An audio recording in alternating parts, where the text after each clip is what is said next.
Pernah lihat bayi mungil pakai pakaian adat Jawa, jalan di atas tanah, naik tangga tebu, terus masuk ke kurungan ayam? Tenang, ini bukan lomba bayi aneh-aneh. Ini adalah tradisi unik dari budaya Jawa yang namanya tedaksiten. Tradisi yang kelihatannya lucu dan menggemaskan ini ternyata punya makna yang sangat dalam loh. Yuk, kita bahas bareng kenapa acara ini penting banget dan apa makna di balik setiap langkahnya.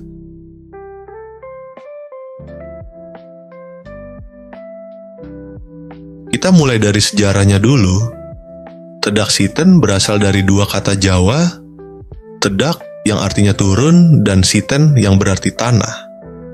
Jadi secara harfiah, tedaksiten bisa diartikan sebagai turun ke tanah. Nah, sekarang kita masuk ke bagian yang paling menarik, yaitu tahapan-tahapan dalam tradisi tedaksiten.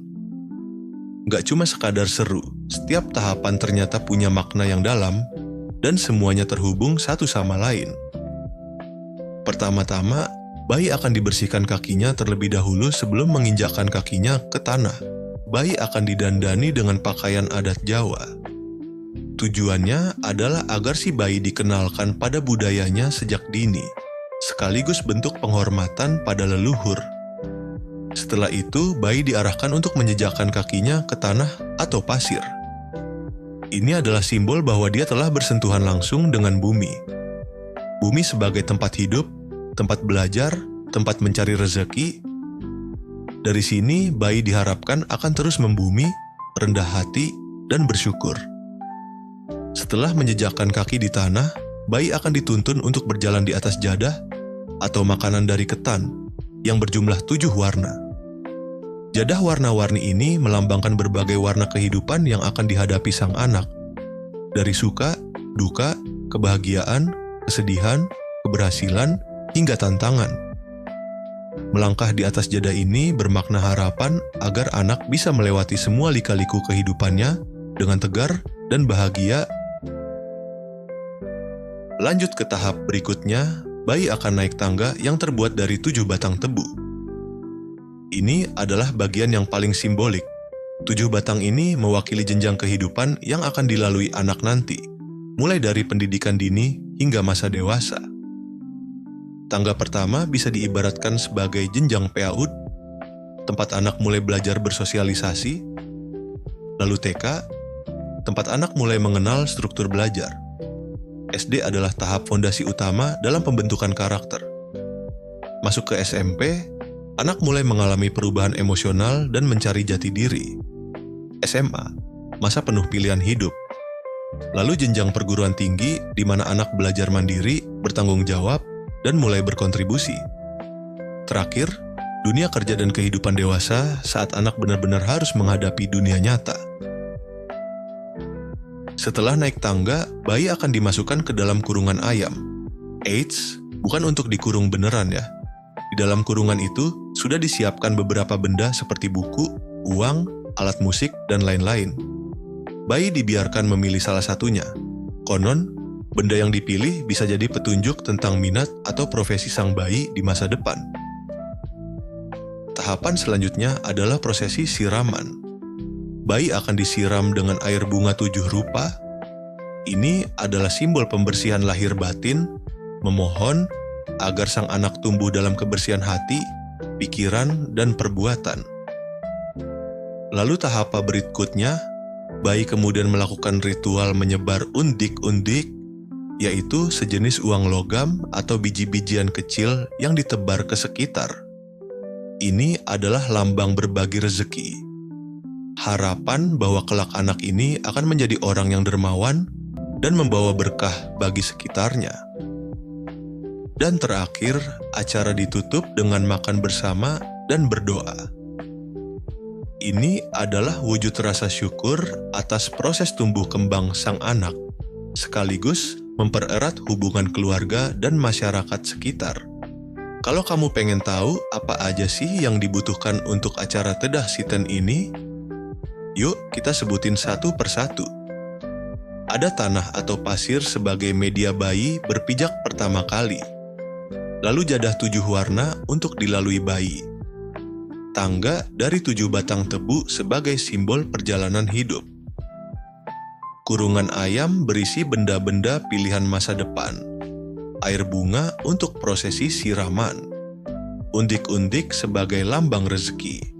Serta pakaian adat Jawa untuk bayi dan makanan tradisional untuk syukur. Kalau dibandingkan dengan tradisi bayi dari budaya lain, sebenarnya tujuannya sama-sama mulia, yaitu mendoakan dan menyambut kehidupan si kecil. Dalam Islam misalnya, ada akikah. Bayi dicukur rambutnya sebagai bentuk penyucian diri dan wujud syukur. Dalam tradisi Kristen, ada baptisan yang melambangkan penyucian dan penerimaan ke dalam iman. Di budaya Jawa sendiri, sebelum Tedaksiten, ada juga tradisi mitoni atau 7 bulanan yang fokus pada keselamatan ibu dan bayi sebelum lahir. Bedanya, Tedaksiten lebih menekankan pada pengenalan anak dengan dunia, dengan alam, dan dengan perjalanannya sendiri. Lalu, apa sih sebenarnya makna dan fungsi dari tradisi ini? Tedaksiten bukan cuma ritual simbolis. Ia punya banyak fungsi yang saling berkaitan. Makna spiritualnya tentu sebagai wujud doa dan permohonan keselamatan kepada Tuhan Yang Maha Esa. Secara sosial, tradisi ini mempererat hubungan antar keluarga dan lingkungan sekitar. Karena dalam pelaksanaannya, tetangga dan kerabat biasanya turut serta membantu dan merayakan. Secara pendidikan, Tedaksiten menjadi salah satu cara mengenalkan nilai budaya pada anak sejak dini, supaya dia nggak asing dengan jati dirinya sendiri. Kalau dulu, Tedaksiten biasanya dilaksanakan di halaman rumah dengan peralatan seadanya. Sekarang banyak juga yang melakukannya di gedung mewah, bahkan di hotel. Tampilan boleh berubah, dekorasi boleh makin modern, tapi esensinya tetap sama. Yang penting, setiap simbol dan makna dalam tradisi ini tetap dipertahankan. Karena kalau cuma jadi acara seremonial tanpa makna, tradisinya bisa kehilangan rohnya. Selain itu, sekarang lebih bervariasi dalam acaranya. Ada yang mengundang badut, mengadakan sholawat, dan lain sebagainya. Supaya tradisi ini tetap hidup, tentu kita harus ikut melestarikannya. Caranya, pertama, jangan ragu untuk mengadakan Tedaksiten saat punya anak. Mau sederhana, nggak masalah, yang penting niat dan maknanya tetap dijaga. Kedua, ceritakan pada anak-anak kita tentang asal-usul dan maknanya, supaya mereka tahu dan bisa meneruskannya nanti. Ketiga, dokumentasikan dan bagikan di media sosial. Siapa tahu bisa jadi inspirasi untuk orang lain dan bikin budaya ini dikenal lebih luas. Dan terakhir, libatkan komunitas dan sekolah dalam mengenalkan budaya lokal. Semakin banyak yang tahu, semakin besar peluang budaya ini untuk tetap hidup. Jadi, sekarang kita tahu kalau Tedaksiten itu bukan cuma acara bayi lucu-lucuan, tapi tradisi yang penuh makna dan harapan. Dari spiritualitas, sosial, pendidikan, hingga filosofi hidup, semuanya tersimpan dalam setiap langkah kecil sang bayi. Melalui Tedaksiten, kita belajar bahwa setiap perjalanan hidup harus dijalani dengan doa, usaha, dan dukungan dari orang-orang sekitar.